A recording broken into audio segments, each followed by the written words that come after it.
Hello. So I have some books here that I have enjoyed reading and that I think you might enjoy reading as well. And I'm going to explain why I liked reading these books. The first one is Adrian Goldsworthy's Caesar biography. I actually really enjoyed this book because Adrian Goldsworthy portrays Caesar as a bit of an underdog, and you get to see him kind of rise up over time. I remember what really impressed me very early on is his characterization of Caesar as someone who kind of looked at figures of authority and spoke honestly and truly and didn't care about the consequences. So I believe he was one of the only people who spoke to Sulla, who was the dictator at the time, very bluntly. And so, he said that there was a quote from here, from Sulla, that I believe it was Sulla, that basically Caesar was going to take over the empire if somebody didn't kill him, which eventually did happen. I also liked hearing about the policy of clemency that Caesar had. So when people betrayed him or if he had enemies, he routinely forgave them. He didn't hold a grudge against them. And sometimes that would be a detriment to him. But at other times it was a benefit to him because a lot of the soldiers would then rally around him, knowing that he could depend on their support and that as long as they didn't betray him, he would always be kind towards them. Which, it was a policy of clemency, and it tended to work sometimes in his favor and sometimes not. And I really liked hearing about that because it reminded me of things I could do in my life to adopt a policy of clemency. The next one is The Righteous Mind by Jonathan Haidt, and it's basically a political psychology book, but it approaches political psychology from a point of view of moral psychology. He tries to highlight the moral differences, or that you could just say the differences in people's value systems, generally speaking, and how that then in turn influences political thinking and political decision-making. So you could probably say that he would argue for a kind of morals determine politics rather than politics determine morals type of worldview. But at any rate, I really enjoyed this book, one, because Jonathan Haidt writes in a very plain way without dumbing things down, which is a testament to how good of a writer he is. Not that he lacks style, it's just that he's trying to be clear and coherent, and so he's a good writer. But also he has this ability to get into modern political topics. He brings his research into the context of modern political topics and applies some analysis, which I found very fruitful. And I remember after reading this book, I would just stumble into political conversations with people I'm talking with, and they would bring up certain points, and I'd be like, well, actually, there's this interesting thing here, that if you read this book, the Righteous Mind, you'll maybe come up with a different conclusion. In fact, I remember speaking to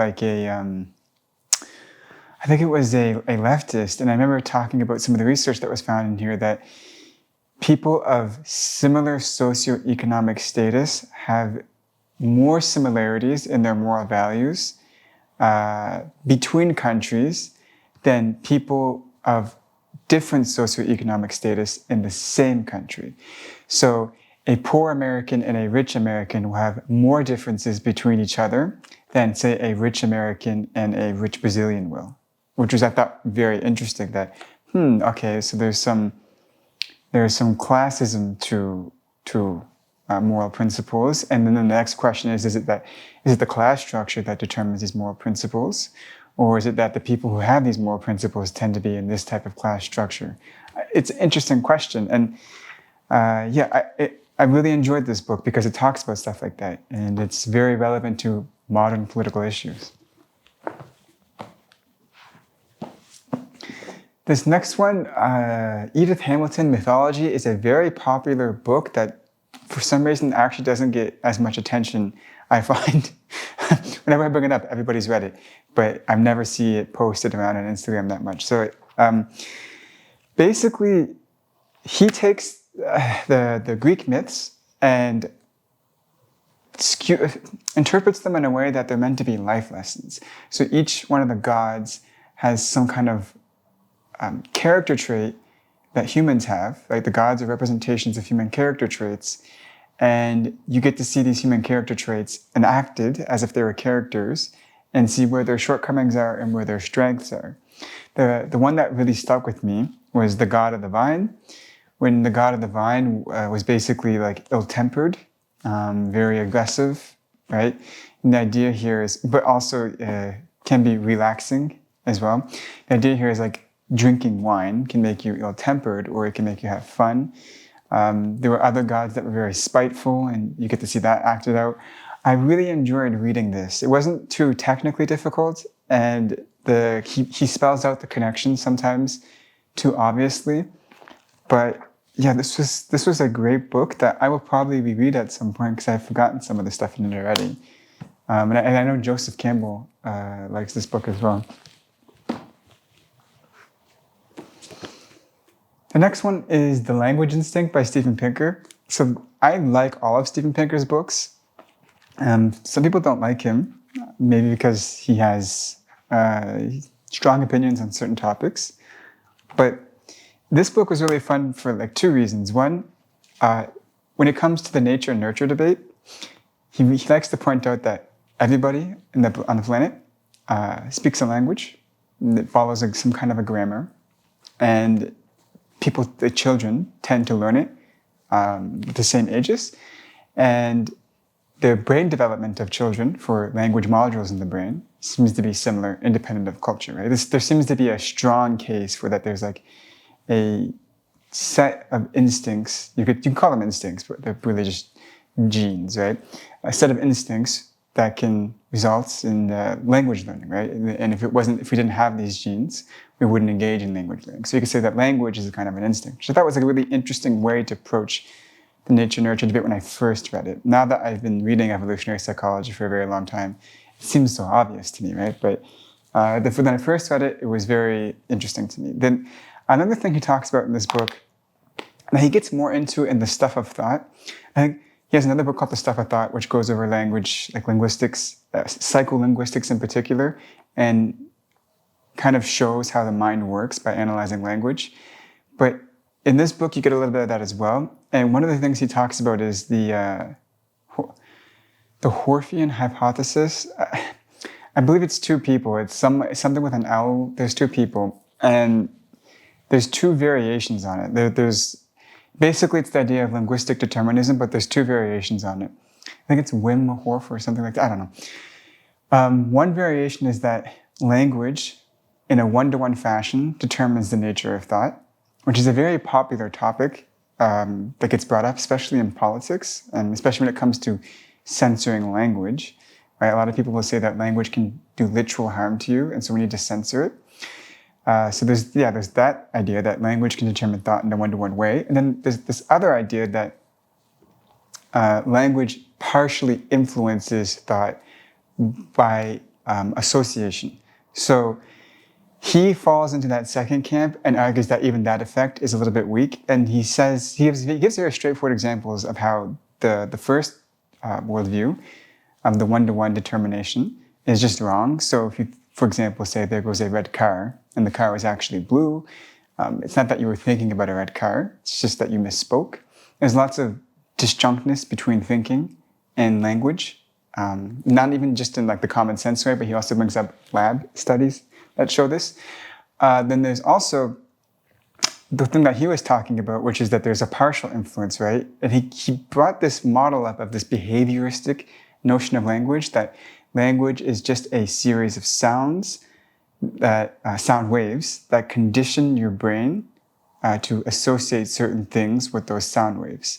And this is where you can kind of get the kind of partial biasing that you have with, like, let's say, framing.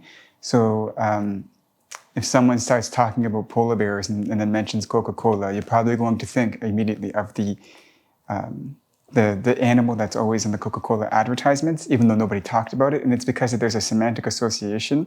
So in that sense, language can influence your thought, but it's not completely deterministic, right? That's just a partial association that you get from this kind of behavioristic notion of language that he brings up.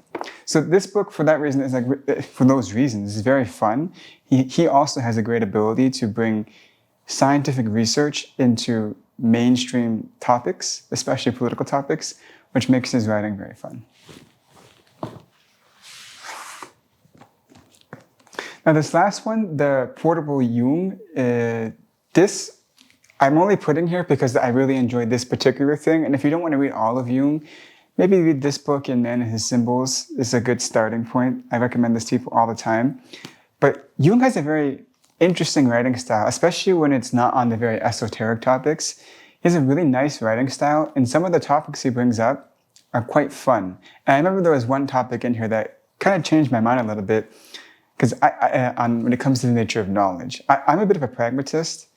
Well, I am a pragmatist, meaning that I only care about getting the outcomes that I want, not so much theories or complex models, right? If you can give me like a complex model and a simple model, and they both give me the same result, then I'll take the simple model. If you give me the complex model that doesn't get me as many results, but you tell me it's more true, I'm going to take the one that gets me more results. You could say the same thing for like,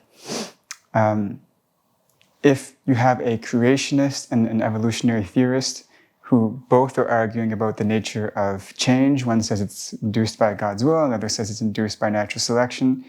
I don't really care about the underlying change. I don't care about the theory that explains the change, right? That's what I mean by pragmatism.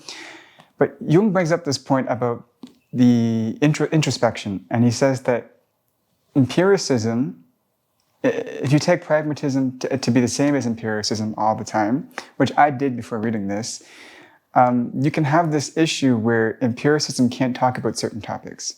There's just certain topics that are going to be beyond empirical measurement, and it might even be beyond empirical measurement indefinitely. And he gives the example of introspection. He says that because of the law of identity, that even if you had a machine that could like monitor and replicate your conscious experiences, your stream of consciousness, because it can't be in the same place at the same time in the same way as your subjective point of view, right? It can't embody the neurons that are producing your stream of consciousness. It will never be the same. And so there won't ever, as long as the law of identity can't be broken, there won't ever be an ability to talk about your first point of, your subjective experiences, your point of view, in an empirical way, at least with like 100% like authenticity. Now maybe there's like a meaningful level of similarity that like we can just ignore authenticity from most conversations, but to some extent, you'll never be able to do like the authentic first-person experience. It's always going to be a representation of the first-person experience. And so empiricism is a little bit limited when it comes to things like introspection or phenomenology, which made me a little bit more, like before reading Jung, I was a bit more skeptical of ideas that come from people like Husserl. But now I get it a little bit, like that you can come up with different, almost like naturalistic observations of states of consciousness, right? There's going to be like a complex interior of consciousness that it has to be understood from the position of consciousness and not from the outside of position of consciousness, so to speak. I'm a little bit more friendly to those ideas and a little bit more interested in those conversations because those are things that empiricism will just never get to. It's just not scientifically possible to get to those authentic experiences. You could replicate them. I'm not saying you can't replicate them, but they won't be one-to-one. You can maybe do, if you had the world's greatest technology, 99% accurate, right? But it still won't be 100%. So those are some of the books that I've read that I really enjoyed, or they kind of had some influence in the way I think, even to this day. If you have any books like this that you could recommend to me, I'll look them up and I might buy them. Somebody recommended one to me about the middle class and credit cards that I'm super stoked to read, actually. It was a really great recommendation. So yeah, if you have any book recommendations or any thoughts you want to share, let me know below. And bye-bye for now.